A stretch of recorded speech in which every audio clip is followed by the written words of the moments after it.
Hi guys, welcome to another review, and I'm reviewing another Hot Wheels model, and this is my favourite movie car, TV series car, whatever car of all time. The 1966 George Barris classic TV series Batmobile. And here it is, and it is a work of art. It's absolutely beautiful. But as usual, before I show you the car, I'll just give you a quick look at the package. This is actually the 2014 model. They've essentially repacked the one they made back in the day as well, as I did have an original one, but I was a bit too young when I had it.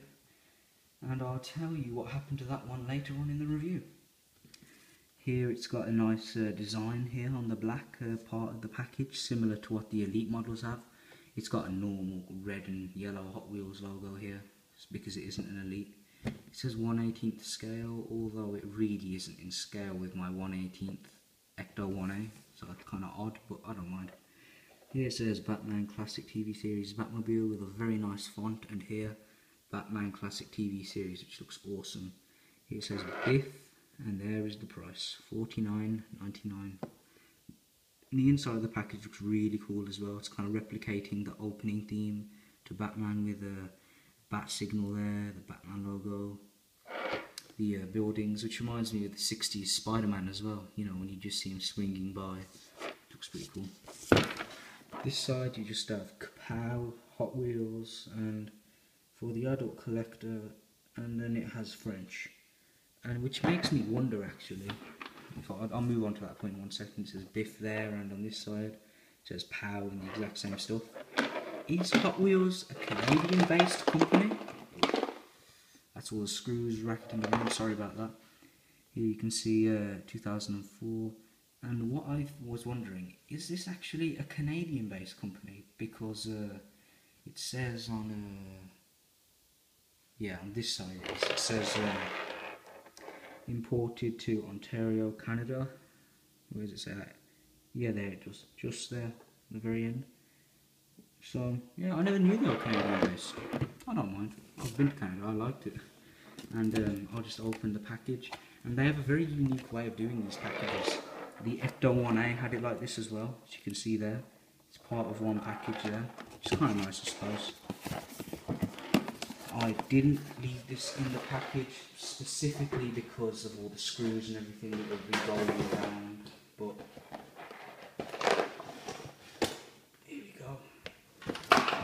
I'm just pulling out the little display base that comes with it, as you can see here. Focus. Here it is, as you can see, you can screw it in, and you've got a nice little Hot Wheels logo there. And here we have all the screws, which essentially screw into the bottom of the car. If I just put that there for a second, it would look a little like that. Now, I personally I'm not gonna put it on this. It's just a lot of effort, and if I want to clean it, it'll be a bit more difficult and what have you, so that is something I am not going to do. I'm just going to put all that to the side for now and move on to the car, which is absolutely beautiful.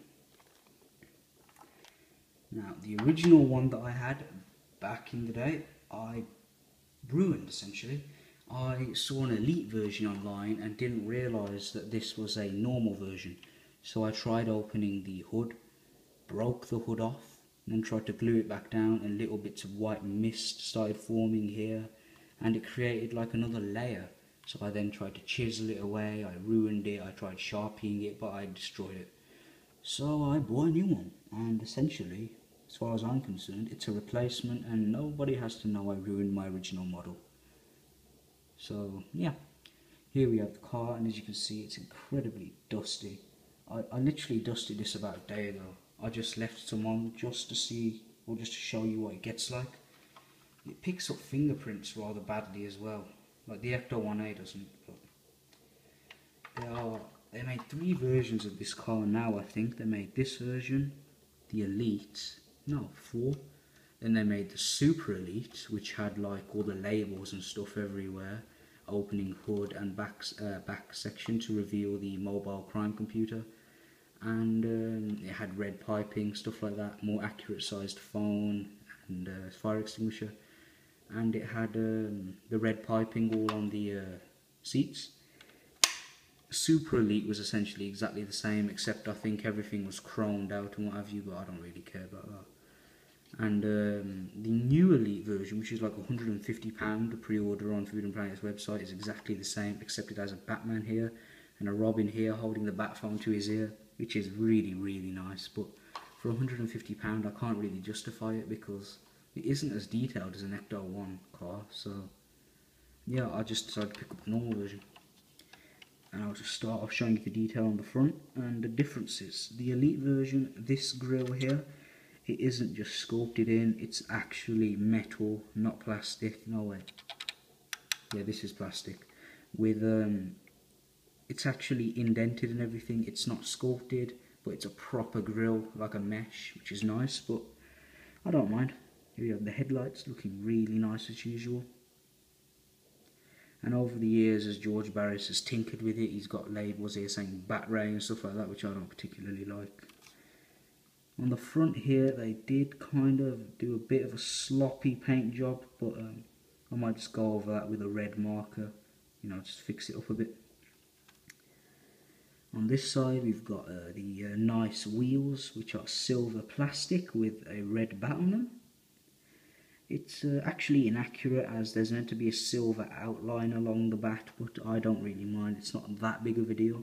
So essentially this logo is what it's meant to look like, but once again, not a big deal. Picks up fingerprints very badly, this car does. You've got the nice red orangey trim going all the way back up until here, with that nice fin section, which I love. This is what Cadillacs have as well, which I also love. It's really, really cool. Along the back here, we've got your bat parachutes, which they don't have labelled. The same thing here with the detailed grille section. And they've actually got spaces to put the labels on. I mean, fair enough, the Elite version has the figures. They can at least give the normal version labels, which I think is incredibly lazy. Like bat parachute, or was it batachute? I can't remember. Here we have the turbine thruster exhaust thingy, which is looking very cool. And then they didn't even give you a number plate, which is just very, very lazy, I think. And for a £50 price tag, they could have given you the labels. I'm not asking for the figures, but at least the labels. Along the top of the car, you've got your bat radar, which you see used in the very first episode with Riddler. It raises all the way to the top and it uses to track the Riddler.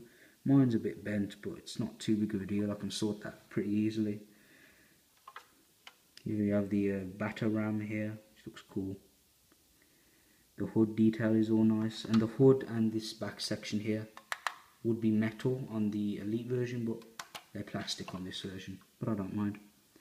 You have your typical style windows that they had, which look very, very cool.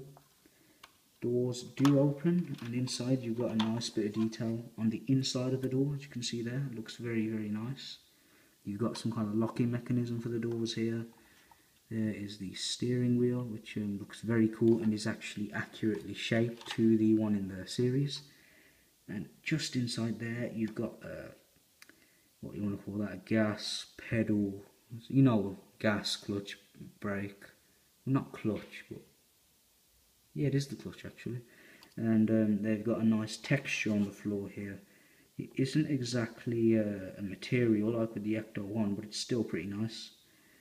And you've got your radar on Robin's side, as you can just about make out. Just there. Looks pretty cool. And all the silver bits would be chromed out on the normal Elite version as well. And these lines here would be in red piping. But I don't think it was like that in the series. I can't remember, but I don't really mind. I think I'd prefer it this way anyway.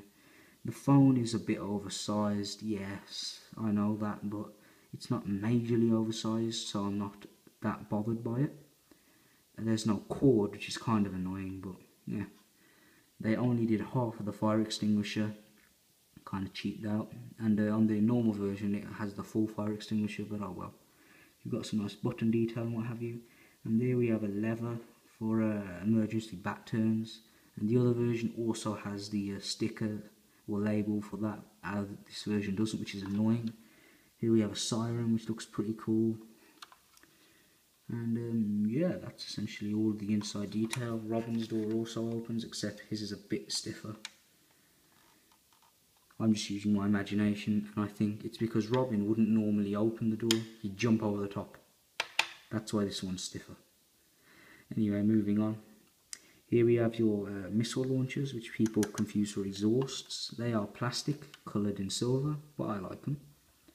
Here we have another antenna. I don't know what this one is for, but it's a rubbery material, so it won't snap off, but I'd still recommend you be a bit careful with it. Zooming back out. What I love about this car, and I love about cars when they have this feature, or model cars that is, when the steering wheel actually turns the wheels, I think that is really, really nice. On the bottom of the car, the Elite version would have all this kind of car stuff, well not car up, but they'd have all that car stuff painted, as in a silver or a chrome, but I don't really particularly mind. Here we have your nice rubber tyres with a nice tread. And as far as rolling goes, the car rolls very nicely. Although I do have one minuscule problem. If I just put the camera down here, if you look at this front wheel, oh, it's not doing it. There you go. It's doing it now. It's not perfectly level on the top left side, so the wheel doesn't turn perfectly. As you can see, it's meant to be like that, but in essence, it's like, no, it's not doing it. There you go, I did it a little bit at the end, and I do wish it wasn't like that. I've tried opening it up as well. I thought, I don't know, maybe I'll see if I can put something in there to just weigh it down a little bit. But this screw just won't budge. I will give it another go another day, but yeah, for now it doesn't level out perfectly, but I don't mind. On display, it still looks really, really nice. So as far as a model goes, I would give this car a rating of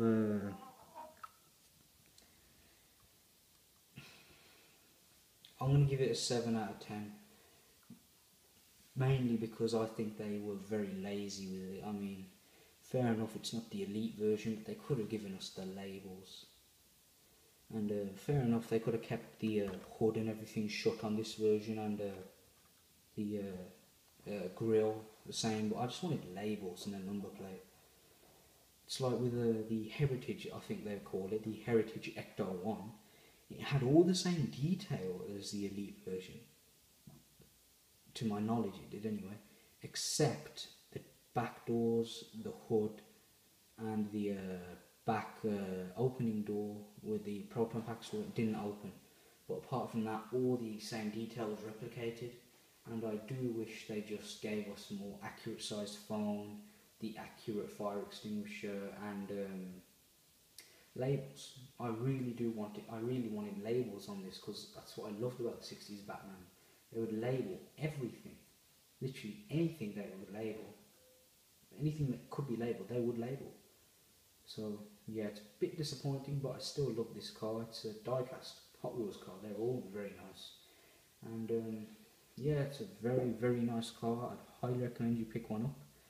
For £50, it is worth it, but it does have its flaws. Anyway, I hope you enjoyed my review. Stay tuned for some more reviews. I will have a few more to upload tomorrow, as I'm free and don't have anything to do. Anyway, take care guys.